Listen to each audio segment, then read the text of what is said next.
Ever wonder what to do about those extra overripe bananas? Banana bread, of course, but what if we took it to another level in our breakfast for dinner journey? Custard soaked banana bread, grilled in butter with an orange Grand Marnier ricotta spread, and your favorite sausage or bacon? Let's get at it.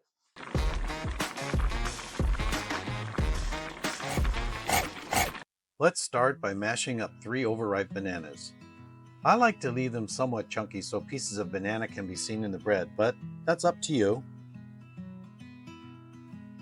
Next, we'll add the melted butter and stir it into the bananas. Stir in the baking powder, along with a pinch of salt, about 1/8 of a teaspoon. To this, we add the granulated sugar. You can use brown sugar, but I don't recommend it, as it will make the bread over brown. Add your beaten egg,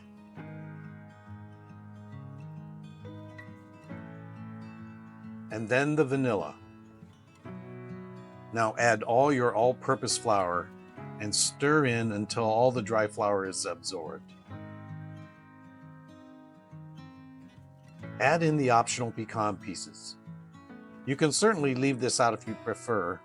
How about leaving me a comment below if you like nuts in your quick breads? Now let's spray an 8x4 pan liberally with pan spray and add the batter to the dish, slightly shaking the pan to remove air bubbles.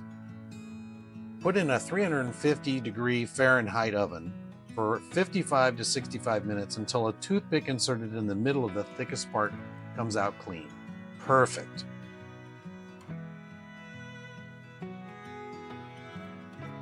Wait about 5 minutes after coming out of the oven and remove from the pan and place on a wire rack to cool. Allow to fully cool. This will take about 45 minutes to an hour.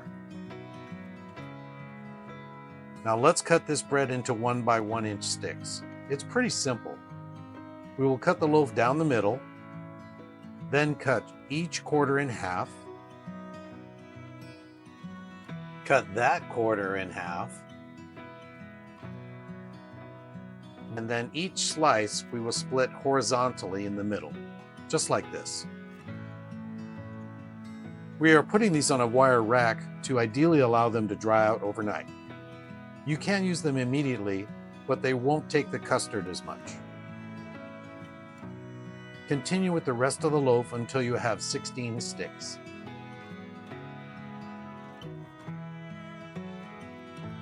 As you can see, these sticks are now drier, and allowing them to dry out after cutting them will allow them to better incorporate the batter.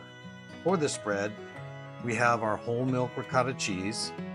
If you have any residual water, just drain it off. Secondly, we have granulated sugar. We will divide this between the spread and the egg custard the bread will soak in. For the fresh orange juice, we simply have to squeeze 2 tablespoons worth out. We're using a zester on half the orange for long shreds that we'll use for garnishing the dish on completion. On the other half of the orange, we used a microplane for fine shreds for in the spread itself. Lastly, some vanilla extract and a 1/4 teaspoon of salt. Okay, to a good-sized bowl, add about half your granulated sugar. Follow that with the orange juice, the fine shredded zest from the microplane, a teaspoon of vanilla extract, and finally the salt. Whip this up and place it into a serving dish, and then place in the refrigerator to allow the flavors to develop. Now for the French toast.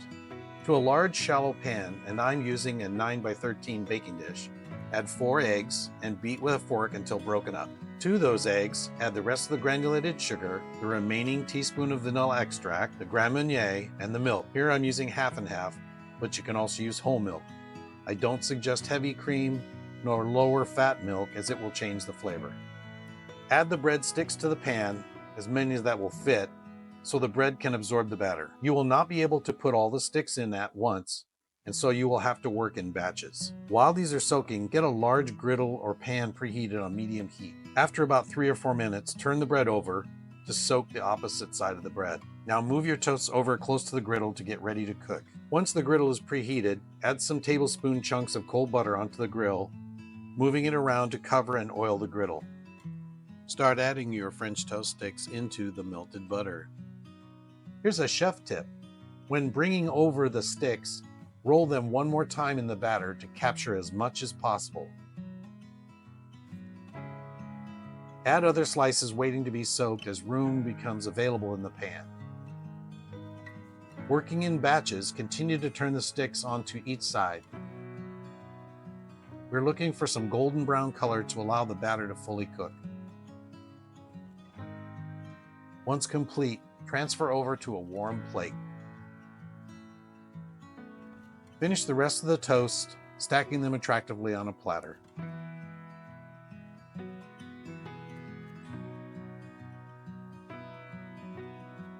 To garnish, put a quarter cup of powdered sugar in a fine sieve and shake over the toast and plate. Finish with additional pecans, if you're using them, and the long strands of reserved orange zest.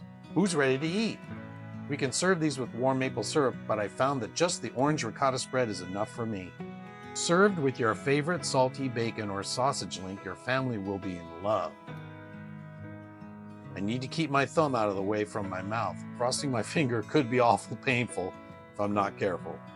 Enjoy this meal with your family, and if you see value in these menus and ideas, consider subscribing to the channel. It's gonna be a great ride. Later, Gator.